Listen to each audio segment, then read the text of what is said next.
様と俺とは同期の桜同じ兵学校の庭に咲く。E com a canção do Kamikaze começamos o CGCast 5, podcast do Clube dos Generais, podcast para quem não pode ter um blindado em casa. Eu sou Daniel Ibarra, Winston Churchill no CG e serei seu anfitrião pelos próximos 60 e poucos minutos sobre as batalhas de Midway e do Golfo de Leyte, ambas durante a Segunda Guerra Mundial. Lembrando que o Clube dos Generais é um grupo de debates de história militar e você pode nos encontrar na web pelo www.clubedosgenerais.org, na nossa fanpage no Facebook, facebook.com/Clube dos Generais, temos Twitter também, @Clube Generais, e nosso grupo no Telegram, CGCast. Mas vamos lá, vamos apresentar nossa mesa permanente, ele que tem seu QG na bela ilha de Nossa Senhora do Desterro, carinhosamente conhecida como Florianópolis. Ele é o nosso cozinheiro mora, adora uma ração de campanha, uma sardinha defumada. Glênio Madruga, nosso August von Mackensen. Bem-vindo, Mac. Senhores, muito obrigado por mais uma oportunidade de conversar com vocês aqui. Pessoal ouvinte, obrigado por estar de novo online. Sempre um prazer. Maravilha. Aproveitando o nosso próximo debatedor residente, ele tem seu QG em São Caetano do Sul. É jornalista, psicanalista, pedreiro de Lego, fã do Justin Bieber, José Antônio Mariano, nosso Holland Smith. Bem-vindo, Fuzi. Semper Fi. Bem-vindos a todos. Obrigado por mais uma manifestação de carinho, amor e amizade que você tem por mim ao fazer esse tipo de apresentação. Vamos conversar a respeito disso algum dia. Então tá bom, domingo que vem.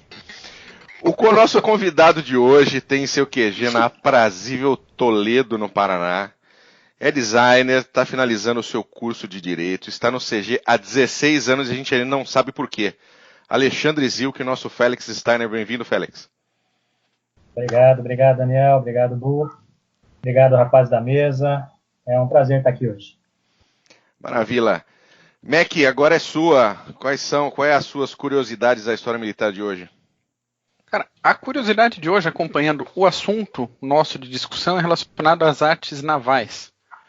Em meados do século XIX, precisamente 1855, na exibição de Paris, um projetista chamado Joseph Louis Jambot exibiu uma alternativa para a construção de barcos com materiais não convencionais. A invenção dele foi estranha, tanto para a época quanto para hoje, se a gente pensar diretamente no material, mas provou ser eficiente numa situação de guerra com restrição de materiais como madeira e metal.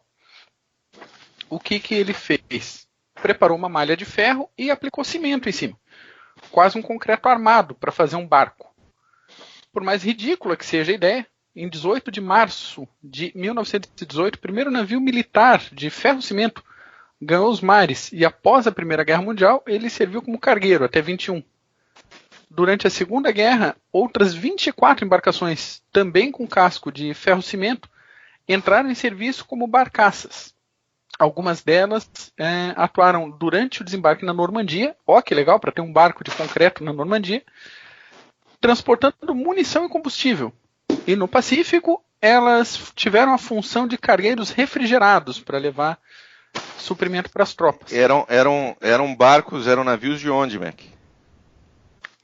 Quem construiu? Eram americanos. Americanos? Americanos, aham. A gente vai colocar aqui o link de um vídeo em inglês, que tem a construção de um barco civil usando essa técnica de ferro-cimento. Embaixo ali da onde a gente dá o play pro podcast. Bem legalzinho o vídeo, curtinho, bacana. Bacana, bem legal. Realmente, acho que das curiosidades que tivemos até hoje, essa é a mais interessante. Você entraria, Félix, num barquinho de ferro-cimento? Jamais. Não, nem nesses normal, não quero entrar. Não, nesses de ferro. Você está perto do Rio Paraguai aí, você precisa fazer uma viagem aí, um cruzeiro Trans-Rio Paraguai, pô. Não, eu passo. Só que eu pago pela ponta.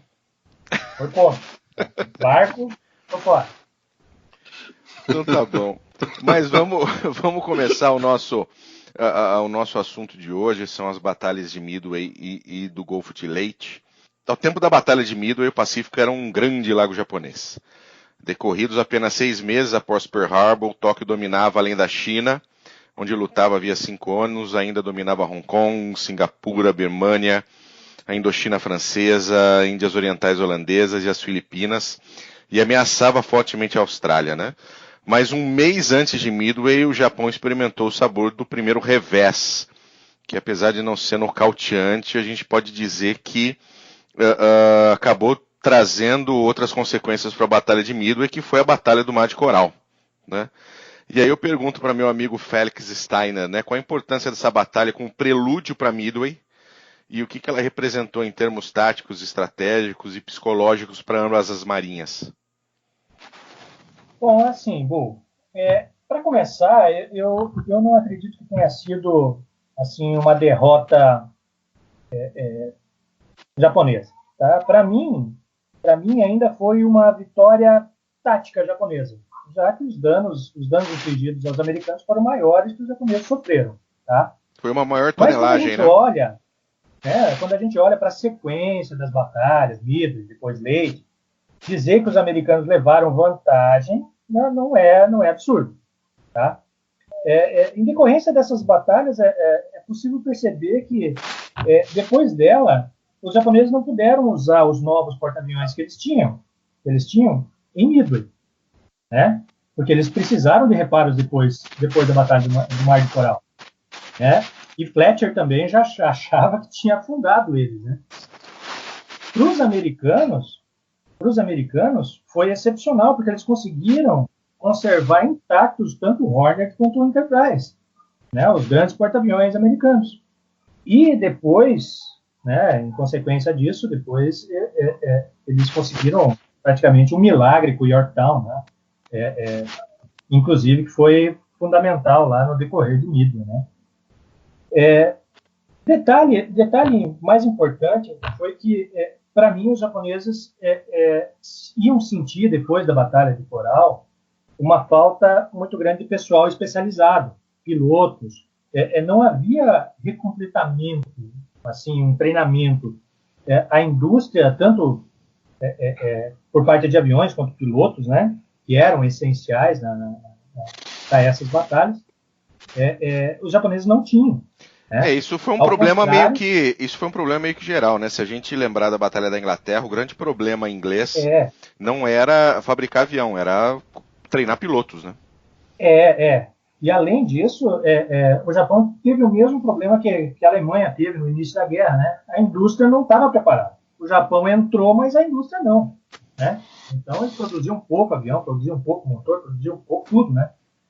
Além de que toda essa confusão gerada foi também por questão de recurso, né? Queriam fazer a guerra, mas não tinham recurso para isso, né?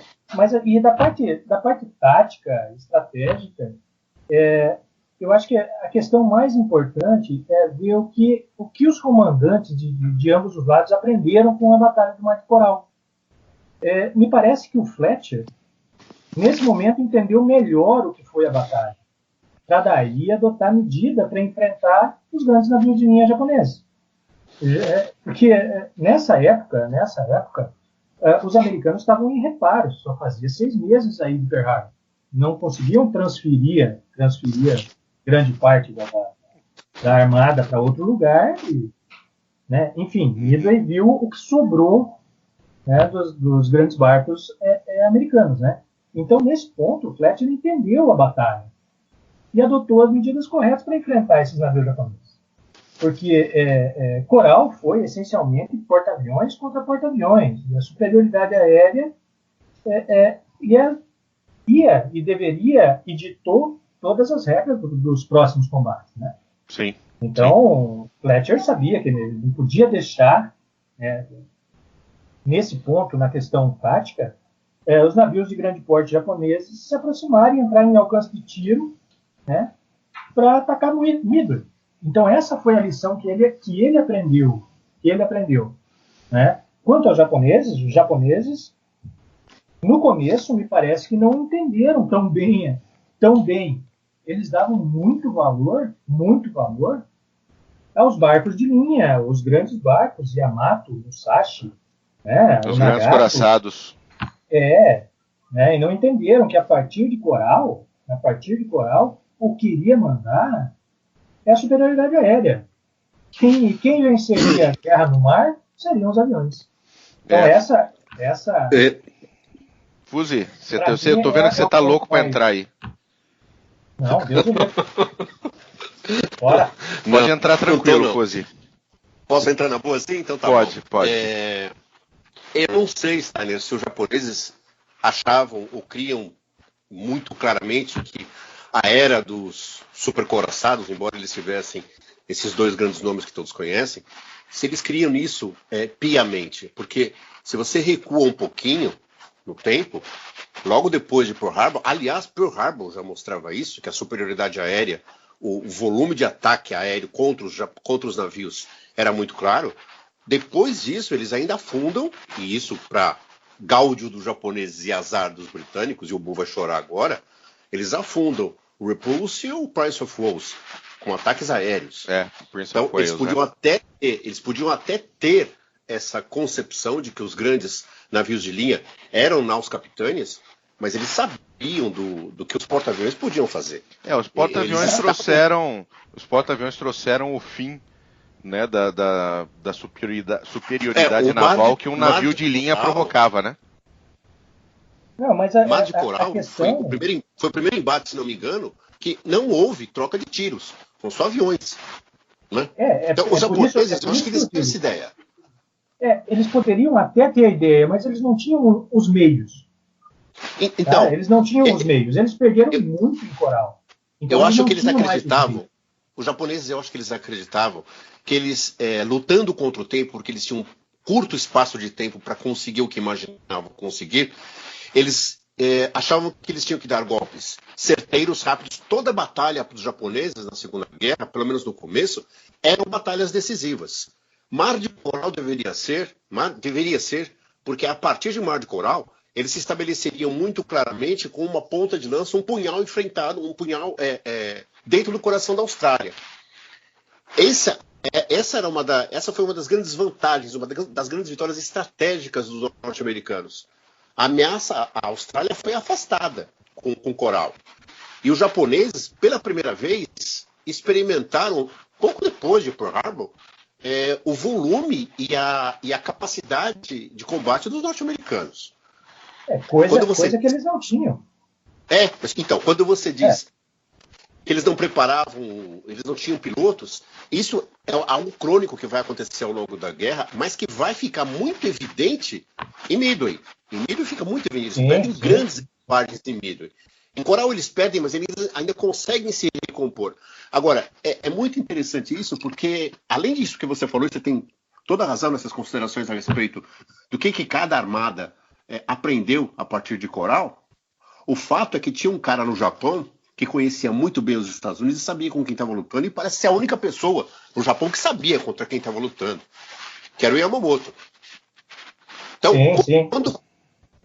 quando Coral acontece, ele sabe que ele tinha que ter ganhado, não conseguiu, e ele sabia que era questão de tempo, e pouco tempo, para que o peso material americano se avolumasse.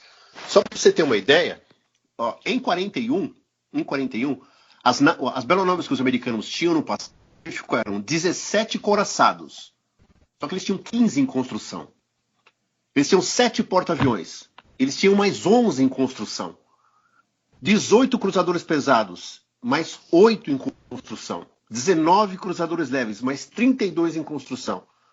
6 cruzadores anti-porta-aviões, que eles chamam anti-porta-aviões, não, cruzadores leves.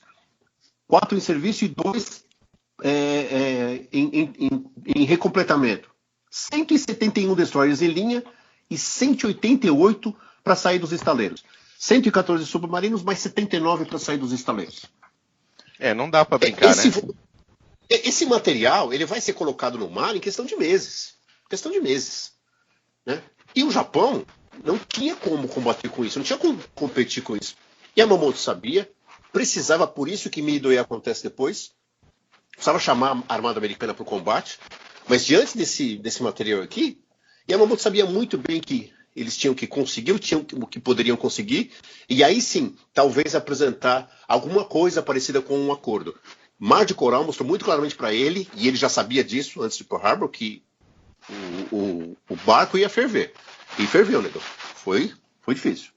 Mas um detalhe que eu acho interessante colocar aqui, não em questão estratégica, mas em questão tática, o Japão não tinha força aérea.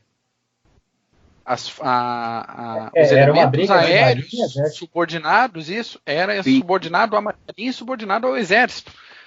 E isso dificultava muito a comunicação e o apoio aéreo à força naval japonesa. Fora o retrabalho. Claro. Fora o retrabalho, né? Porque você tinha o exército construindo. O exército Midway, né? O exército construindo uma aeronave, um avião, a marinha construindo o mesmo. Com alguma outra especificação mais clara, mas eles construíam exatamente a mesma coisa. Aviões muito parecidos.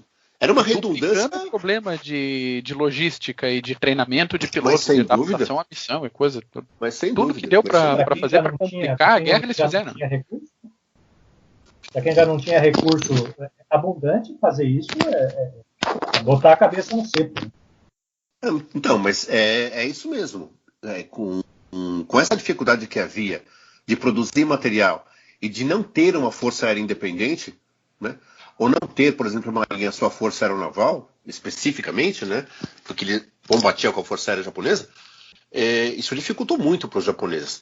Mais uma vez, mostra claramente que o jogo que o Japão tinha que jogar era um jogo rápido, era um jogo certeiro. É aquilo que a gente falou, cada batalha era uma batalha decisiva. Pearl Harbor não foi decisivo. Não foi, porque não pegou os porta-aviões onde tinha que pegar. Coral não foi decisiva. Não chegou. Pearl Harbor foi quase incapacitante, mas não foi decisiva para o Japão. Quase incapacitante para os americanos. Coral não foi. E Midway foi uma coisa absurda. Teve vários fatores em Midway, inclusive sorte, se é que sorte existe na guerra. É verdade. Falando de Midway, né, a concepção do ataque japonês, ele tinha por base atrair o grosso da esquadra americana, que tinha escapado de Pearl Harbor, e aniquilá-la antes que esse poderio todo que você já comentou, fuzileiro, pesasse efetivamente na consolidação das conquistas japonesas, né? Foi idealizado pelo Yamamoto, que a gente já comentou sobre isso também, e ela seria desencadeada logo depois da Operação AL, né, que era uma operação de ataque às Ilhas Aleutas. E esse duplo ataque ele causa controvérsias, né, porque Yamamoto desconsiderou ali um dos princípios básicos de um plano ofensivo, que é a concentração de forças, né? Então, qual que seria a intenção do Yamamoto? Enviar a quinta frota, composta de 2 porta-aviões ligeiros, o Ruiju, o Junyu, 4 cruzadores, 5 coraçados, 5 submarinos e mais destroyers que poderiam ter encopado o ataque a Midway para Aleutas. Olha, eu acho que a gente tem que voltar a olhar a Batalha de Coral de novo, né? Para entender o objetivo de tudo isso, né? Lá em Coral, o objetivo era estrangular a Austrália.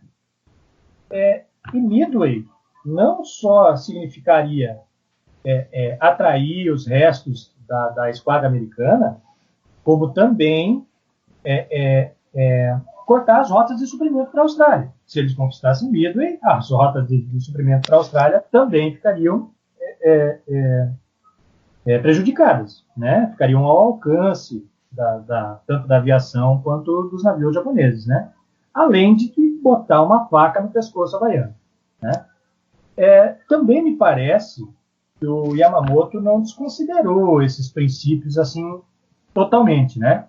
Porque ele queria mesmo uma manobra de diversão para atrair para longe de Midway uma parte dos navios americanos, para tirar o foco que seria Midway.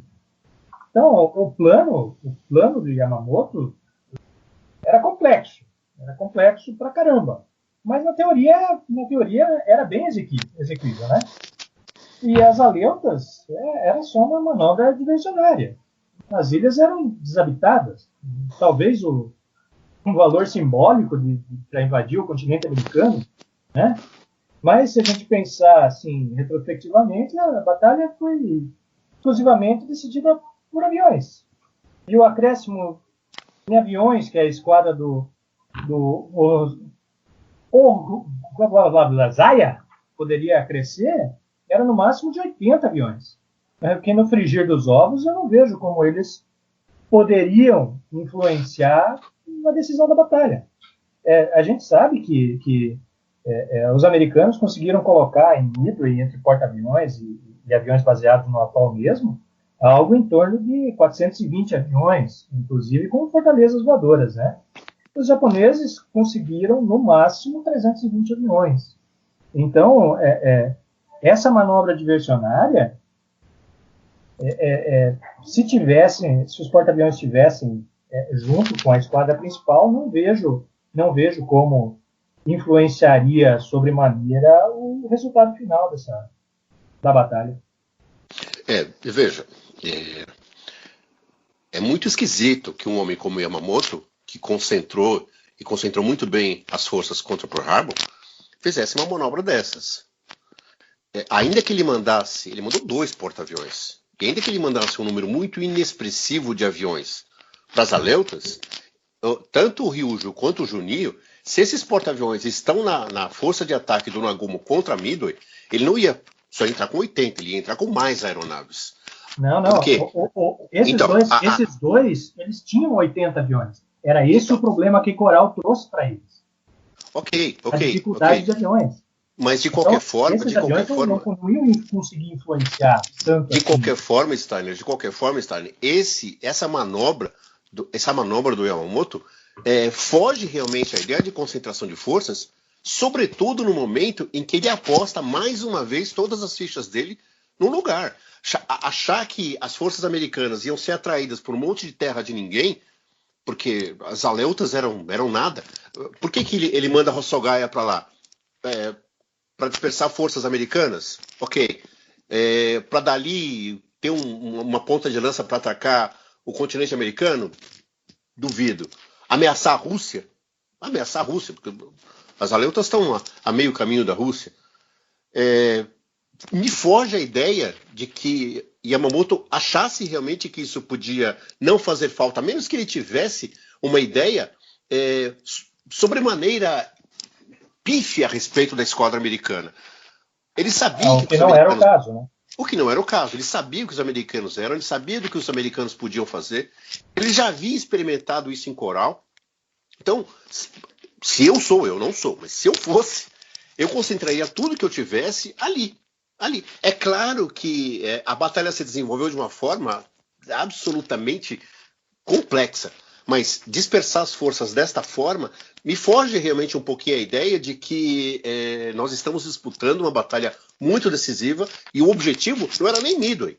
Embora Midway estivesse a meio caminho da Austrália, como você disse, o objetivo não era esse. O objetivo era atrair a esquadra americana. E se o objetivo era atrair a esquadra americana, era atrair o grosso da esquadra americana para destruir de vez a esquadra americana. Se você manda as forças lá para Aleutas para que forças americanas combatam Hosogaia nas Aleutas, você vai perder barcos, eu não sei. E se vai um ou dois porta-aviões para combater Hosogaia, você vai ter que, de alguma forma, em algum momento, sair atrás desses navios também. Eu acho que a manobra das Aleutas foi absolutamente fora do contexto. Eu não consigo imaginar realmente que ideia foi essa de dispersar as forças. É que a manobra não deu certo. A manobra que eu vejo é a mesma manobra do Ozawa em Leyte. Era atrair uma parte. Nós vamos entrar em Leyte. Facilitar a tomada. Então, mas em Leyte, havia muito claramente a necessidade disso. Tanto é que Halsey caiu. Havia necessidade disso. Você precisava tirar a esquadra americana do litoral de Leyte para que os japoneses pudessem atacar as forças de desembarque. Agora, Aleutas, não sei. Por que não imagina? Essa manobra não deu certo. Ninguém foi atrás. Não sei. Não, a manobra deu certo. Eles invadiram as Aleutas. Ocuparam até 43. Mas atrair uma parte da esquadra não atraíram. A intenção era essa. Pois é. Uma das intenções, claro, né? Agora, veja, então, se a manobra vamos atrair a esquadra americana para algum lugar é para algum lugar realmente distante que vai ser isso, eu não sei que número de navios que os americanos vão mandar para combater o cara lá em Aleutas. E se eles mandam algum navio importante... Então, mas a pergunta que eu tenho aqui é, era necessário mandar alguém para combater os japoneses nas Ilhas Aleutas? Qual era o objetivo mais importante nesse momento? O objetivo, ao meu ver, era esse que o Stalin falou, é isso mesmo. Era dispersar a esquadra americana. Não, o objetivo americano. Ou seja, os americanos percebem essa separação. Ou seja, vendo que pode chegar em Midway. Agora, tudo cara, Aleuta é longe pra cacete de Midway. Mas, Bull, o que a gente tem que ter em visão retrospectiva agora é que os americanos decifraram o código da Marinha Japonesa. Sim, então eles sabiam o que Aleuta significava. Não significava nada. Né? Deixa os caras lá, entrar naquele bando de terra gelada lá. Então é isso. Né? Os americanos não iriam para lá de jeito nenhum porque eles decifraram o código. Agora, que eles não decifrassem o código, que eles não soubessem o código, que eles achassem realmente que Aleutas era uma manobra para ocupar um espaço do continente americano. Eles mandariam forças para lá. Quais? Eu não sei. 2 porta-aviões, 1 porta-aviões, com Midway ameaçada como estava? É que, na verdade, vamos olhar um pouquinho para Coral também, né? Tanto o Fletcher quanto o japonês, que eu não lembro o nome agora, cada um achou que tinha afundado o navio do outro. Né? Então, os americanos, na teoria, o Fletcher achava que tinha afundado os navios. Então, essa manobra, tendo as informações e sabendo da manobra, é óbvio que ele não ia mandar ninguém para lá. Sabia que a força era muito pequena. Né? Então, ele concentrou as forças ali. Né? Ele precisava fazer isso. Por isso eu considero que ele tinha um entendimento melhor do que foi a Batalha do Mar de Coral nesse momento. É aqui que a gente vai ver o entendimento do Fletcher. Eu estava dando uma olhadinha aqui só como uma curiosidade. Midway está muito mais de 500 quilômetros das Aleutas. Sim. Mas assim... 500 quilômetros era a diferença da distância que estava o Nagumo do Yamamoto. Eu imagino que sejam 7, 8 mil quilômetros de distância. É longe pra caralho. É muito longe. É muito longe para você diversionar forças, entendeu? Tanto é que as Aleutas foram atacadas antes. Era para ser atacada no mesmo dia, quase a mesma hora. Sei lá, mas foram atacadas antes. Agora, de novo, vamos entrar na mente do grande almirante Yamamoto. Como é que faz isso? Foge a ideia do grande poder de concentração, de forças que precisa ter para derrotar um país que você sabe tem um poder industrial terrível, tremendo. Então, atrai o grosso da tropa, porque eles, apesar de Coral, o ânimo das tropas japonesas era muito grande. Os caras estavam no auge, estavam, né, na ponta dos cascos. Atrai a formação americana para um lugar importante, Midway e derruba os caras. Você vai dispersar forças. Esse era o objetivo. Esse era o objetivo. Pois é. Mas será que não era um golpe moral? Pelo menos, eu estou tentando imaginar a tentativa de um golpe moral. Pensando no ataque simultâneo, Midway e Aleutas, de pelo menos demonstrar uma capacidade de operação. Isso entendendo que o Japão estava jogando surdo, né? Se levar em consideração que os americanos tinham o código, etc. e tal. Mas a possibilidade de infligir um golpe moral em território americano sendo perdido. Mas, de novo, como que isso pode ter sido, imaginando? Mas uma coisa que a gente tem que ver é que nós estamos falando de Yamamoto. Perfeito, eu sei, mas não na jogada de abertura da guerra, mas já alguns meses depois ainda o Japão, nós temos capacidade de desdobrar nossa marinha em mais de um local ao mesmo tempo. Olha, veja, tanto foi, ao meu ver, dispersiva essa manobra, que a hora que, dos 5 minutos que Nagumo perdeu 4 porta-aviões, quando ele perde 3 porta-aviões, ele vai perder o 4 depois, quando ele perde os 3 porta-aviões em Midway, ele telegrafa, ele telefona, ele faz o diabo a 4 desesperadamente para trazer os porta-aviões das Aleutas de volta. É claro que eles não iam chegar.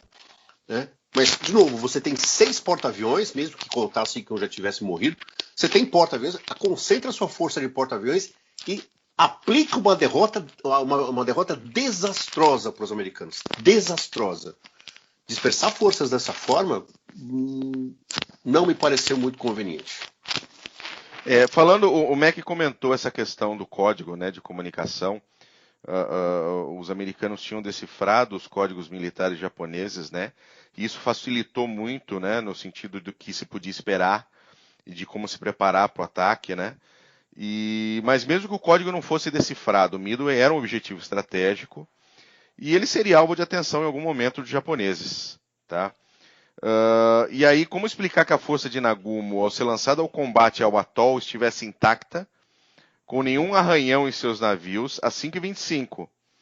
E às 10h46 já tinham perdido 4 porta-aviões. Nós estamos falando aí em 4 horas, praticamente toda a força aeronaval japonesa acabou.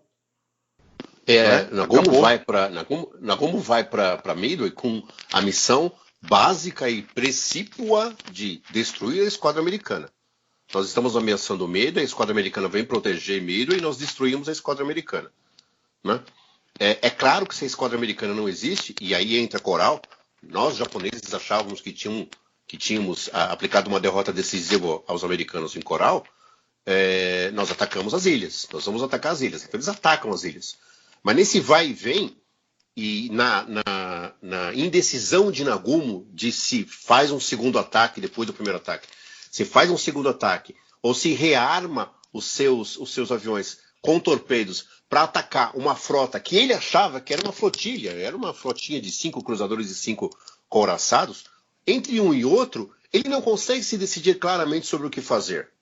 E é colhido de chofre pelos aviões do Yorktown, se não me engano, que era o navio que eles achavam que tinham derrubado. O grande ponto aí, o que me parece até ser simples, até muito simplório, né? Os americanos viram primeiro os japoneses do que os japoneses viram os americanos. Então eles tiveram uma vantagem tática muito grande naquele momento. Então, mas aí que você pega a força do carisma e da liderança da formação dos japoneses. Nagumo não era um grande almirante. Não era. Era um bom almirante. Um almirante médio. Mas junto com ele estava Minoru Genda, que foi o cara que fez Pearl Harbor. Genda estava doente, estava na enfermaria, com febre, mas mesmo assim, depois de algum tempo, ele conseguiu sair da cama e dar as instruções para o Nagumo, dizer o que ele achava. E o que ele achava? Ele achava que tinha que atacar as ilhas. O que era contrário à ordem inicial de Nagumo de atacar as forças americanas, atacar a marinha americana. Você está falando da troca dos reservas dos porta-aviões do Nagumo de torpedos para bombas, né? Que é nesse momento... General Purpose. É nesse momento que as forças americanas colhem de surpresa os porta-aviões japoneses. Nessa fase de transição, se o Nagumo tem um pouquinho mais, talvez, de decisão, né, de empenho, talvez ele tivesse lançado seus aviões, colocado seus aviões no ar, mesmo que fosse para atacar Midway, mas salvado algumas aeronaves. Foi dilacerante a derrota em 5, 15, 20 minutos que os japoneses tiveram. Assim, eu só vou voltar um pouquinho porque não foi só o código que facilitou esse entendimento do que seria e quando seria o ataque, né? Mas eu volto a falar do entendimento do Fletcher lá na Batalha de Coral, tá? Eu fico insistindo nisso porque ele sabia que com o que ele tinha ali na esquadra e no atol, ele precisava se reforçar. E ele foi reforçado. Além do que, eles tinham, no atol, se eu não me engano, eles tinham um radar. Conseguiram aqueles primeiros equipamentos de radar que confundia pombo com avião, mas tinha. Né? E o Fletcher sabia que ele precisaria atacar a frota do Nagumo antes de as peças de grosso calibre chegarem perto em distância de tiro. Tá? Então, logo pela manhã do dia 4, do dia do ataque, né, os aviões que eram baseados lá no atol, eles identificaram já os porta-aviões japoneses, né? E, nesse mesmo tempo, quase simultaneamente, os aviões do Nagumo saíam, a primeira leva, para atacar Midway, né? E o Fletcher, nesse instante, ele vinha correndinho para Midway. Vinha a todo vapor, né? E nesse instante também que ele foi descoberto. E é nesse momento que entra em cena aquele caboclinho que a gente conhece, que se chama Destino, para entrar na brincadeira. Essa descoberta da frota do Fletcher pelos aviões japoneses foi feita tarde demais. Isso que o Smith estava falando. Bem quando o Nagumo estava se preparando para receber os aviões que estavam voltando daquele primeiro ataque de Midway. Nagumo jamais imaginou que os americanos estivessem tão próximos assim. E os aviões que estavam disponíveis ali, eles estavam armados com bomba para fazer o segundo ataque de Midway. E não com os torpedos lá para atacar navio. Para mudar o armamento das bombas para o torpedo e lançar o ataque, os aviões da primeira vaga que chegavam não teriam pista para pousar. Isso. Né? Eles iam se perder. Né? Esse foi o conselho do Genda. Receber os aviões, armá-los e atacar Midway. No segundo ataque então, que o Monaga exigia. Só que nesse momento eles ficaram sem ter como fazer uma coisa ou outra, né? Então eles não tiveram meio nenhum de atacar o Fletcher naquela hora. Isso já era por volta de 8 da manhã, né? E nessa hora, tanto o Hornet quanto o Enterprise e o Yorktown já tinham lançado os seus aviões. Eram em torno de 156 aviões torpedeiros. Torpedeiros não, um total de aviões, né? Uhum. Desses aviões que foram lançados, os japoneses, dessas primeiras levas, eles derrubaram a maioria dos torpedeiros. Então, os porta-aviões não foram atingidos por torpedeiro. Eles foram atingidos pelos Doubters, né, os bombardeiros de picada. Né?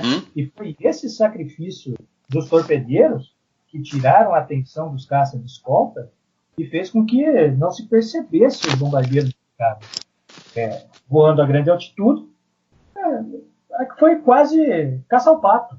Né? Eles puderam escolher os alvos e atacar. Então, esse sacrifício dos torpedeiros que proporcionou essa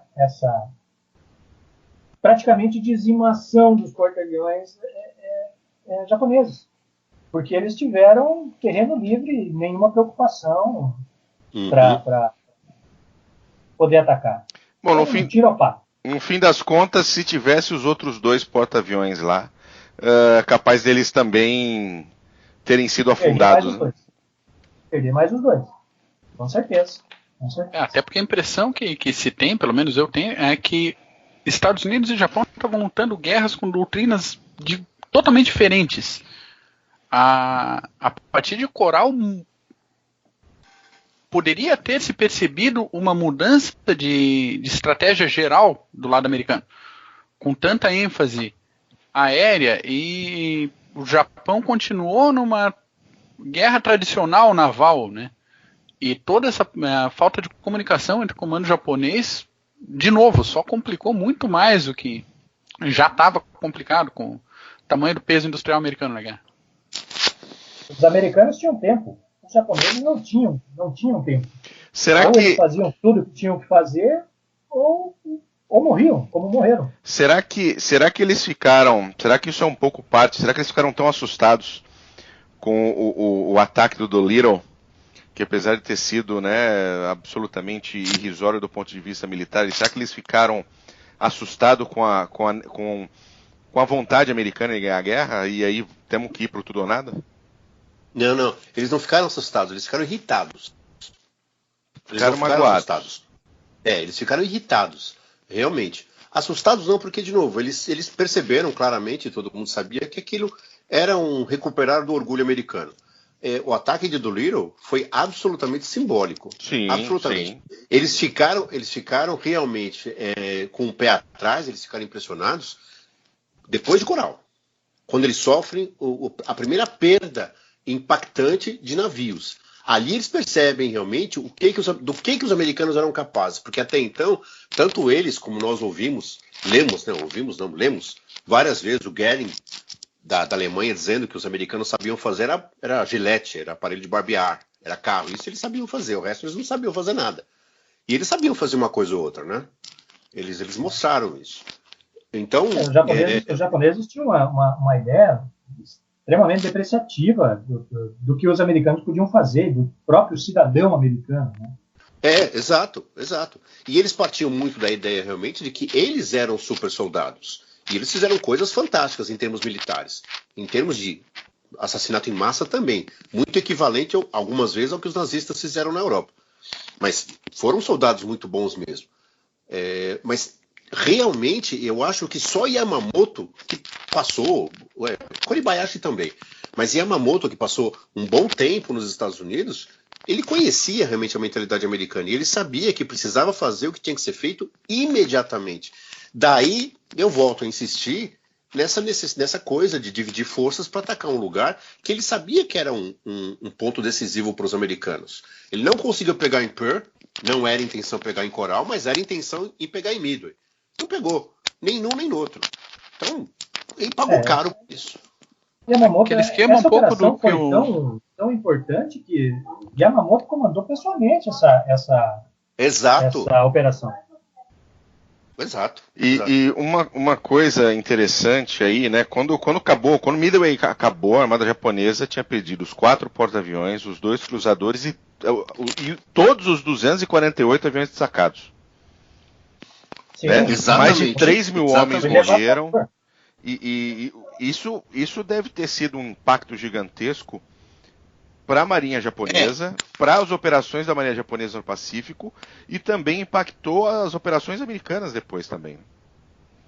Só para ter uma ideia... Só faltava deitar. O Cartier, que é um autor que eu gosto muito, ele tem uma frase lapidar a respeito de Midway. Ele diz assim: a 4 de junho, de manhã, o Japão era invencível. A 4 de junho, à tarde, o Império do Sol Nascente estava vencido. Ali começou realmente a derrocada japonesa. Né?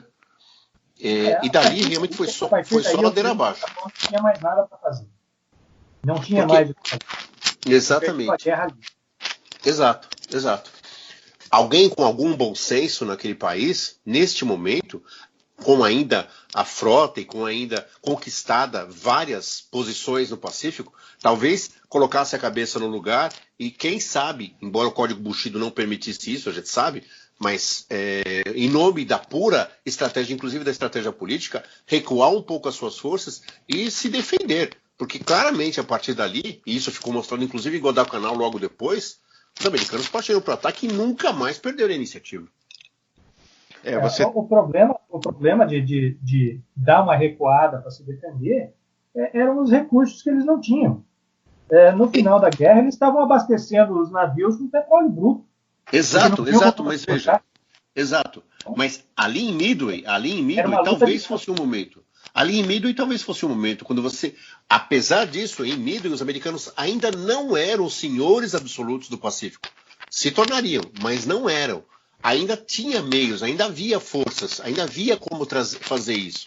Os japoneses não imaginaram, não pensaram mais uma vez, subestimaram a capacidade de luta dos americanos, embora sabiam que a capacidade industrial era muito grande, mas porta-aviões sem marinheiros não adianta, né? Era mais ou menos isso que pensavam. Então, fizeram o que fizeram. Foram pro cataclismo, né? O leite foi donado, né?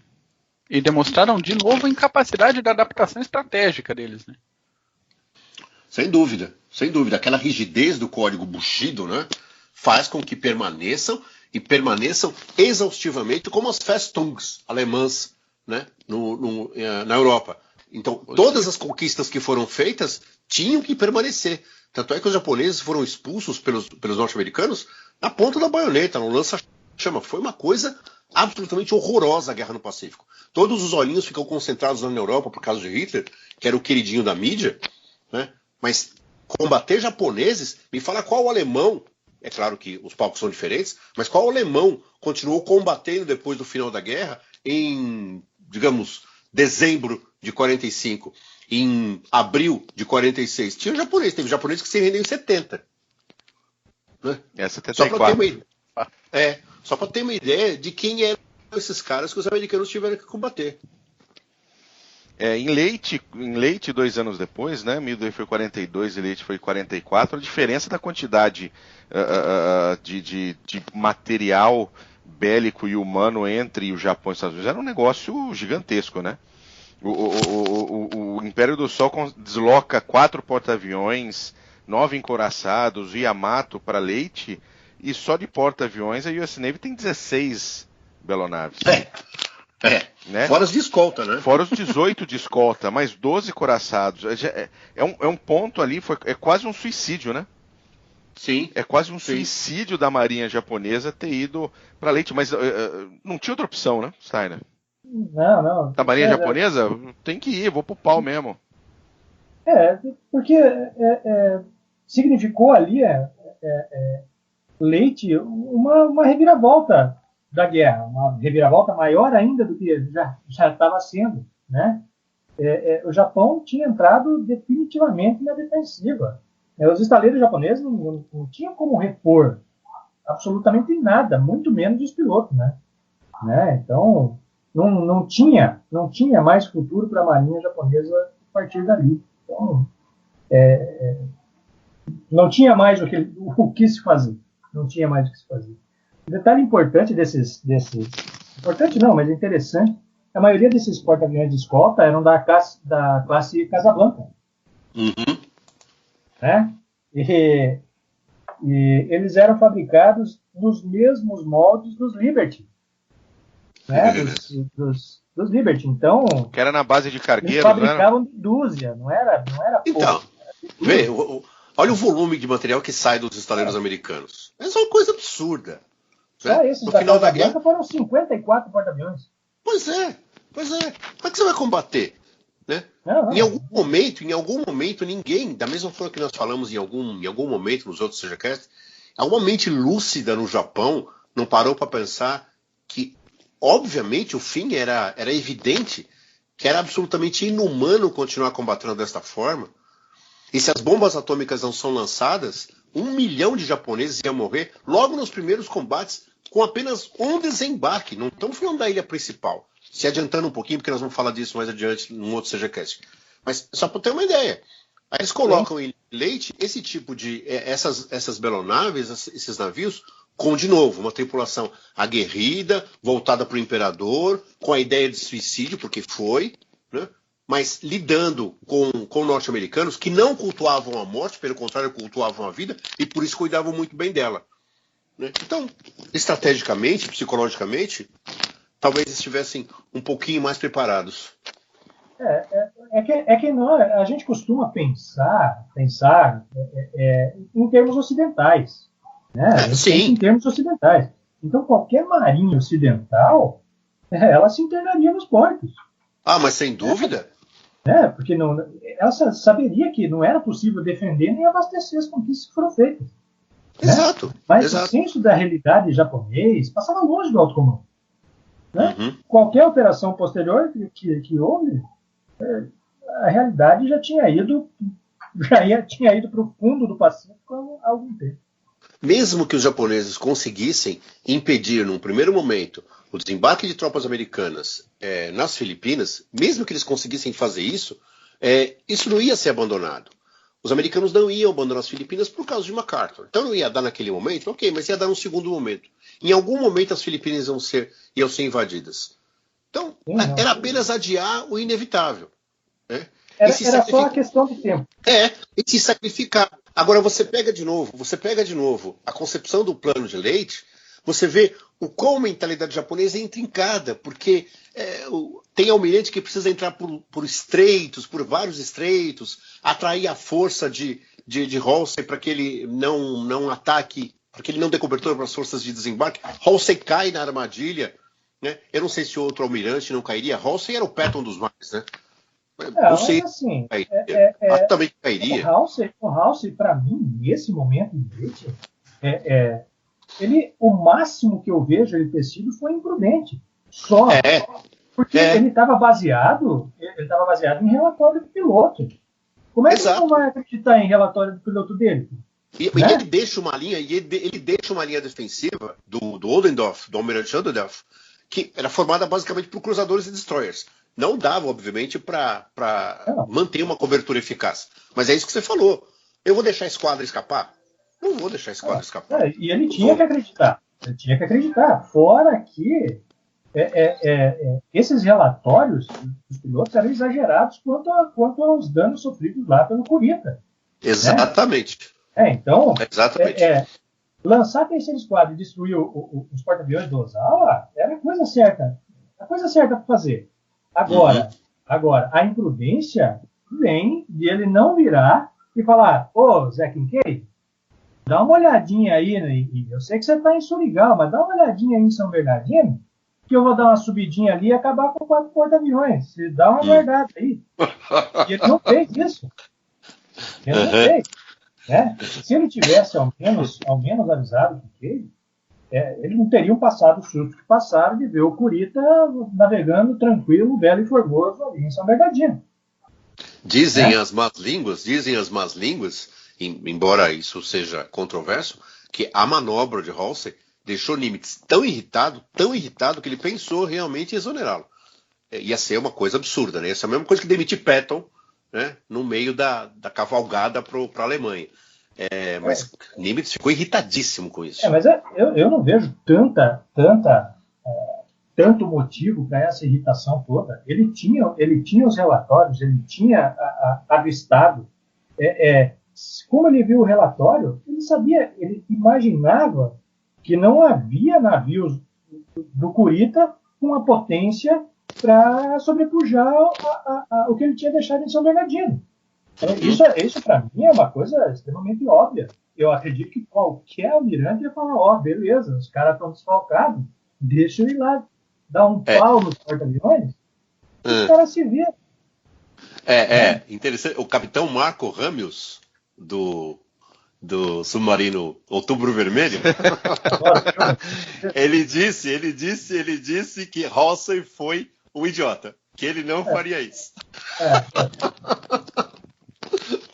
Vocês lembram dessa parte? Lembro. Você lembra desse lance? Foi aquela coisa fantástica. Mas é isso, acho que você tem razão. Eu acho que é por aí mesmo. Não tem. E eu acho que nesse contexto aí, eu acho que o grande vencedor entre os almirantes americanos aí foi o Kincaid, né? Fez prodígios ali. Prodígios. O que os destroyers deles fizeram com o Nishimura foi de lascar. Tanto que quando o clima chegou atrasadinho para a festa, teve que se retirar. O Mogami, o Shimura e o Fusor já estavam... Coitado do Fusor, acho tão bonito isso. Já estavam no fundo, né? Então, seguindo nessa ponta, né, nessa questão de Leite, dessa derrota, né, final da Marinha Japonesa, a gente tem a questão, né, ou seja, por que os japoneses não esvaziaram os territórios, concentraram forças num perímetro mais elástico, não fizeram algo que pudesse, não reorganizaram as suas forças de defesa e continuaram lutando no meio desse monte de ilhas? Pelo mesmo motivo que os alemães não recuavam. Né? Os alemães não recuavam por desobediência, não queria desobedecer Hitler. Era uma loucura. Várias vezes tiveram que fazer isso por imposição das forças russas e dos aliados ocidentais. Agora, em 44, depois de Leite, junto com Leite, próximo de Leite, já ficava um pouco mais difícil fazer isso mesmo, porque o Pacífico era um mar americano. Estava muito difícil. Um almirante japonês entrevistado depois da Segunda Guerra, ele diz claramente, não lembro se era o Toyoda, ele diz claramente que o que matou o Japão foi que nós não tínhamos marinha mercante. Teve um momento que a gente não tinha transporte para nada. E não tinha mesmo. Os caras, em Guadalcanal já, eles estavam utilizando destroyers para poder abastecer as tropas, para poder levar tropas para Guadalcanal. Em Guadalcanal. De Tóquio, né? Exato. Agora, em 44, menos ainda. O momento para ter essa lucidez foi pós-Midway, que o Pacífico ainda não estava totalmente tomado pelos americanos e que eles podiam fazer isso. Muito provavelmente, eles não iriam desocupar a China. Manchukuo ia continuar japonês. Mas o restante das ilhas, aquelas ilhas perdidas no meio do nada, e a estratégia americana de pular carniça foi muito boa, né? Embora tiveram que invadir algumas ilhas que talvez não valessem a pena, mas pular algumas ilhas e deixar os japoneses morrerem de sede, de fome, comerem-se uns aos outros, porque o canibalismo no exército japonês foi uma coisa absurda, a tal ponto que alguns soldados japoneses diziam que o grande perigo não eram os soldados americanos, eram os soldados japoneses do lado, que o cara via que o outro estava emagrecendo, já ia matava para comer. Os americanos fizeram isso. Antes que virasse pro osso, né? Não dava. Mas exato. Então, mas o momento... além desse aspecto aí, eu vejo também a questão que eles não podiam abrir mão dos recursos, né? Eles não tinham como abrir mão dos recursos mesmo não conseguindo transportar. Porque abrir mão desses recursos era perder a guerra ali. Pois é, mas aí ou você troca esses recursos, o acesso a esses recursos, para defender a sua pátria e estabelecer de alguma forma algum acordo para que a sua pátria não seja destruída, ou você continua lá onde você está, tentando utilizar aqueles recursos sem recursos de transporte. Porque não adianta você ter os petróleos dos campos de Miquitina na Birmânia, não chegavam no Japão. Não chegava. O duro é que a gente está falando de japonês, né? O duro é que a gente está falando de japonês. O duro é que a gente está falando de japonês. Não tinha uma solução fácil para isso aí. Não tinha uma solução fácil para isso aí, porque os japoneses são japoneses, né? Porque se você tem um pouquinho de amor à sua pátria efetivamente e quer poupar seu povo, depois de aventuras escabrosas como essa que eles fizeram, o ideal realmente seria recuar, falar, foi mal pelo estrago, mas aqui no Japão ninguém vai entrar, valeu? Não, continuaram. Seria o ideal a fazer, mas dentro de toda a cultura japonesa, isso não iria acontecer nem nunca. E dentro da cultura alemã? Mas aí é mais medo da consequência. Eu não consigo colocar nesse mesmo patamar aí os alemães. Eu acho que eles se assemelham nesse ponto de vamos resistir até o fim, vamos tornar o nosso país uma imensa pira incendiária. Conseguiram. Conseguir. Isso. Não, e você tem ainda em leite, né, os kamikazes.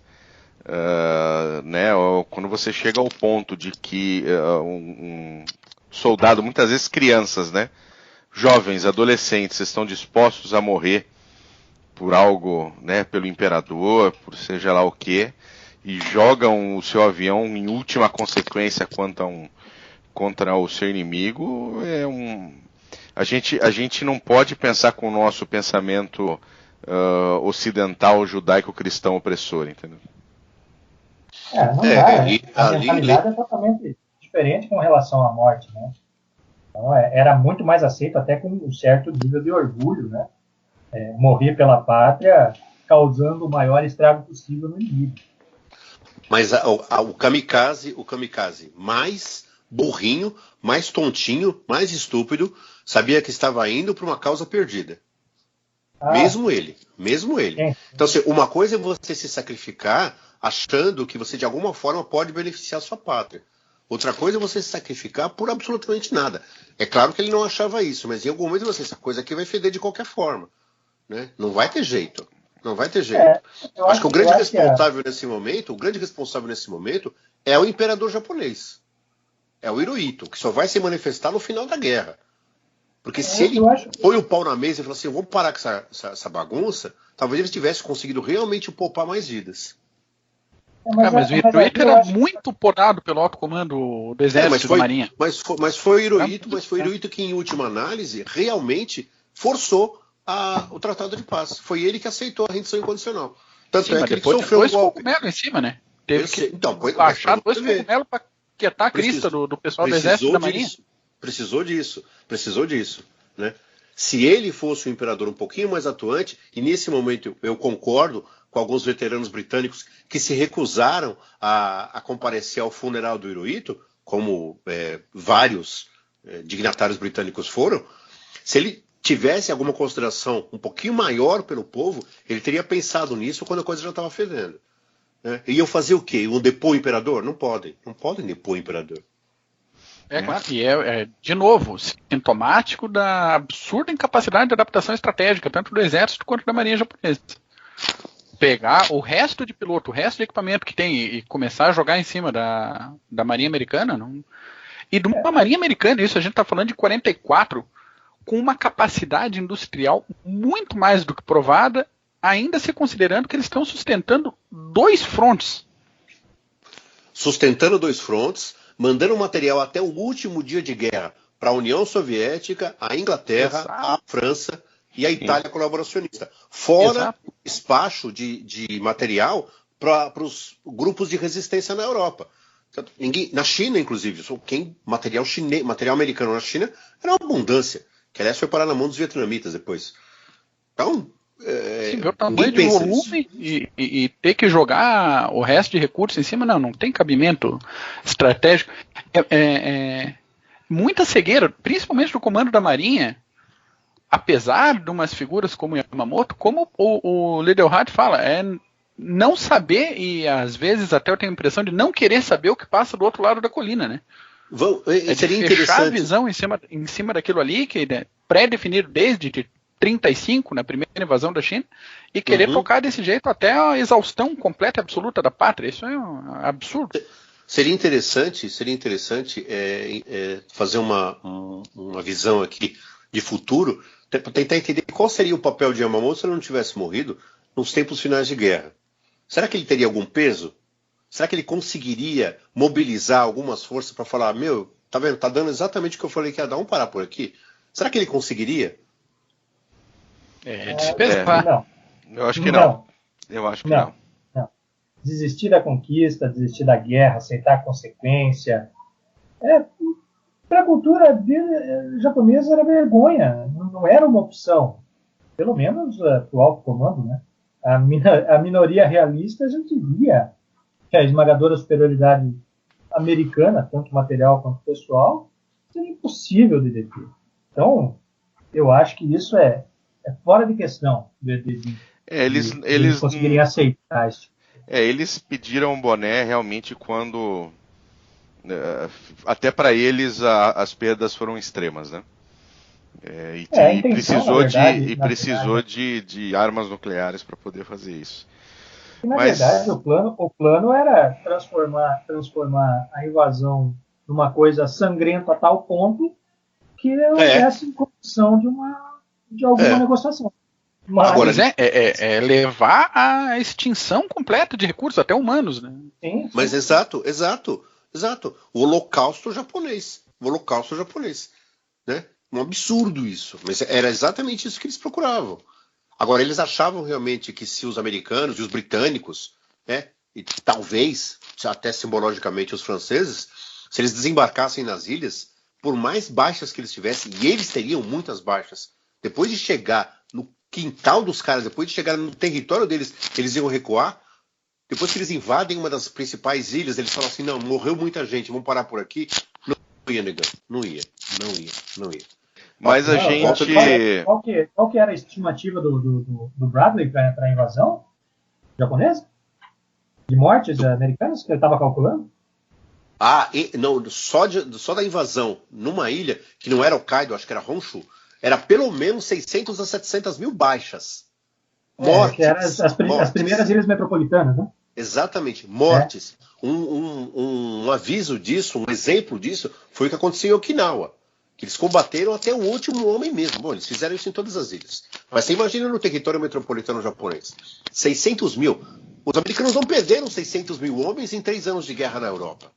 E eles se eu não me engano, o Bradley disse depois que era uma previsão um tanto quanto exagerada.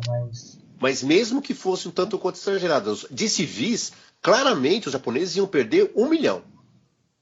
Brincando. Eles estavam preparando homens, rãs, para ficarem em abrigos no mar, para assim que as tropas passassem, assim que os navios passassem, eles lançassem cargas suicidas contra os navios.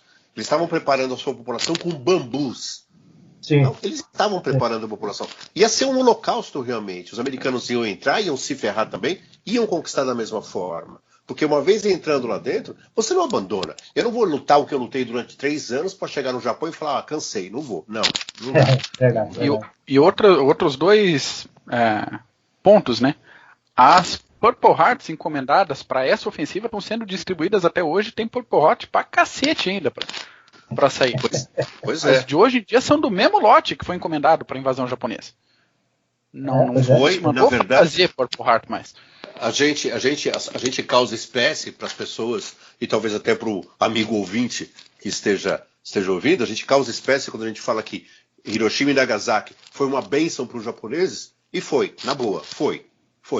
Não fosse isso, os japoneses iam morrer muito mais do que morreram em toda a campanha do Pacífico. Ia morrer muito Mas americano. isso com toda certeza. E esse Mas ia vai morrer ser. muito japonês. E esse vai ser um dos assuntos dos próximos podcasts, né? A questão das bombas atômicas, a questão da resistência japonesa vai. E a gente chegou no nosso tempo limite nesse nosso CGCast. Então eu vou passar. Só mais um coisinha, só o segundo ponto que eu ia falar. Lembrando que dia 8 de agosto, se não me falha a memória, venceu o prazo de acordo com a União Soviética para a invasão do Japão, né? Então não seria simplesmente uma invasão americana nas ilhas metropolitanas, ia ter o Exército Vermelho vindo do norte. Exatamente. Tem exatamente. mais isso ainda. A Então se a coisa gente é pensa que a vermelha, invasão porque- americana ia ser grave, meu irmão, vinha o Exato. Exército Vermelho pelo norte, meu amigo. Sem contar que o resultado disso seria para o Japão a mesma coisa que foi para a Coreia e para a Alemanha. Né? Claro. O norte do Japão ia ser vermelho. Então nós teríamos Japão do Norte e Japão do Sul com as mesmas consequências de Coreia do Norte e Coreia do Sul. Meu Deus, que desgraça. Sem dúvida. Só um detalhinho também que eu queria ver. O Yamato participou de todas as batalhas que a gente conversou até agora. Vocês perceberam, né? Sim. Sim. E o final dele foi exatamente o mesmo que poderia ter sido nas duas anteriores, tanto em Midway quanto em Leyte, né? Foi afundado da mesma maneira. Ele não chegou a combater com ninguém. Exatamente. O que é. O que chega a ser uma sacanagem, né? Mas é verdade. É verdade. É isso mesmo. Um navio daquele tamanho, com aquele preparo, tudo. O Bismarck, por exemplo, pelo menos, né? Levou para o fundo. Não é? Levou para o fundo alguma coisa. O Yamato não. Alguma coisa não. Ele levou o orgulho da Marinha Britânica, que era o Hudson. Pois é, alguma coisa. Bom. Ele não levou uma traineira pro fundo do mar. Exatamente. O Bismarck levou uma traineira pro fundo do mar atirando de 6 polegadas. Não foi assim, né? Não foi. A gente ainda vai falar de Bismarck também, hein? A gente ainda vai falar de Bismarck, de Rude. Mas a gente tá com um tempo curtinho. O Mac, manda a sua sugestão de livros para hoje, por favor. Mando. Primeiro de hoje, The Admirals, Nimitz, Halsey, Leahy e King, da Back Bay Books, livro de 2013, 608 páginas, de Walter Bornemann. Ele é uma biografia conjunta dos únicos 4 homens que chegaram ao posto de almirante 5 estrelas da Marinha Americana. Corrijam-me se eu esqueci de alguém. O livro ele faz parte de uma coleção que inclui outros títulos como The Generals e The Aviators. Todos bem completos, leitura dinâmica, interessante, bem legal. O segundo, The Battle of Midway, da Oxford University Press. Muito bom, livro de 2013, 464 páginas, do Craig Simons. O autor ele é professor emérito da Academia Naval Americana. Ele está aposentado agora, mas atuou nas disciplinas de História Naval e História da Guerra Civil Americana por 30 anos. Livro em inglês sobre essa batalha é esse. Se quiserem escolher um para comprar para ter na prateleira, é esse aí. Sobre Leyte, saiu um livro agora, eu acho que foi em julho desse ano, Storm Over Leyte, da NAL, editora NAL, 400 páginas, do John Prados. Esse, como eu falei no outro podcast, que a gente ia deixar claro quando nunca tivesse pegado o livro na mão, esse é essa situação. O autor, tem o nome em diversas publicações de história militar dos Estados Unidos, já foi indicado 2 vezes para o Pulitzer, e ele usa fontes até então inéditas, como gravações da Marinha Americana, diários de comandantes e de combatentes, entrevistas feitas no pós-guerra, e algumas pastas de informações que perderam o status de segredo há pouco tempo. Então, um dos pontos fortes que eu pude ver nos reviews feitos desse livro são abordagens sobre o serviço de inteligência americano, de tradutores, linguistas, operadores de radiocomunicação, pessoal da criptografia, analistas de informação, assim como um estudo bem legal sobre o serviço de inteligência japonês, que é coisa que a gente não vê todo dia. Esse já entrou na minha listinha de compras. Antes que eu peça a mão pro Smith, que tem uma indicação também, eu vou indicar um filme também, que não é sobre Midway ou Leyte, é sobre o ataque de 7 de dezembro de 41. Torá, Torá, Torá, um filme de 1970, quase um documentário, não tem romancinho, não tem flores ao vento, não tem lágrimas apaixonadas em algum canto do alojamento por uma bela dama. É um puta de um filme. Esse filme é primoroso. É muito bom, ele teve 9 indicações ao Oscar, levou a estatueta na categoria de melhores efeitos visuais. Porra, mas efeitos visuais 1970, Mark?